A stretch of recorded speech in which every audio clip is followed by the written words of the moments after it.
Unapokwenda baharini ukatia kidole chako ndani ya bahari kisha ukakitoa, kile kitone ambacho kinatoka katika kidole chako pale, ile inahesabika kama dunia, na ile bahari yote ni akhira. Maanake nini? Maanake dunia mbele ya akhira si kitu.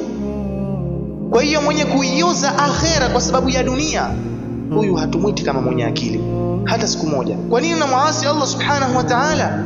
Maisha haya mafupi, kwa wingi umeishi basi unaishi miaka 100, si kitu mbele ya akhira. Akhira ni milele, unaishi milele huko, ima adhabu au furaha. Na pengine ndugu yangu hata hayo miaka 100 usifike, umefika miaka 40, umefika miaka ndio maisha yetu sasa hivi ndugu yangu wa Kiislamu. Lakini huo ufiriti ambao umeufanya katika hayo miaka yako 40 unampita yule ambaye ameishi miaka 100. Ufisadi ndani ya ardhi, unategemea nini mbele ya Allah subhanahu wa ta'ala? Kwa nini unamuasi Allah subhanahu wa ta'ala bila kuogopa? Kabla ya kufanya maasi ndugu yangu wa Kiislamu, fikiria nani unamuasi. Ikiwa ukikiasi kituo cha polisi tu au serikali, unakimbia mbio, miguu yako inaterereka yote, mwili wako hauna salama.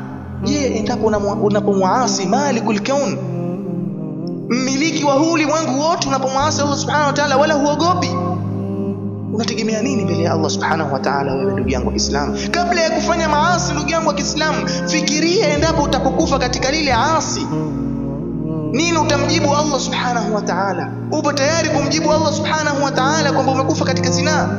Upo tayari kumjibu Allah subhanahu wa ta'ala kwamba umekufa katika kunywa pombe? Upo tayari? Na si madhambi haya tu ambayo nimeyataja, dhambi lolote upo tayari kumjibu Allah subhanahu wa ta'ala kwa dhambi ambayo umekufa? Kwa nini usifanye ibada ili ukaja ukafa hali ya kuwa umesujudu, unamsujudia Allah subhanahu wa ta'ala? Fahari iliyoje hii! Lakini upo tayari kujiendekeza hii dunia. Man kana yuridu alhayata ad-dunya wa zinataha nuwaffi ilayhim a'malahum fiha wa hum fiha la yubkhasun.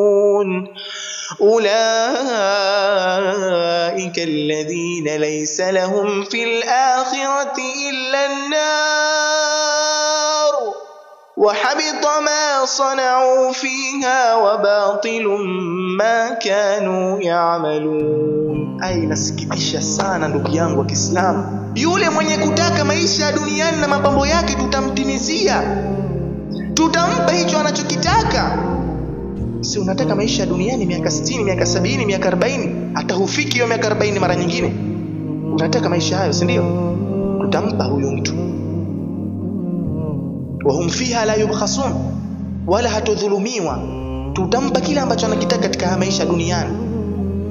Ulaika alladhina laysa lahum fil akhirati illa an-nar, lakini watambue kwamba hao wanaotaka maisha duniani na mapambo yake hawana kitu katika akhira isipokuwa ni moto tu. Wahabita ma sana'u fiha, na yataporomoka yote ambayo wameyafanya, yote ambayo wameyafanya yataporomoka. Wabatilu ma kanu ya'malun, na yatabatilika yote ambayo walikuwa wakiyafanya.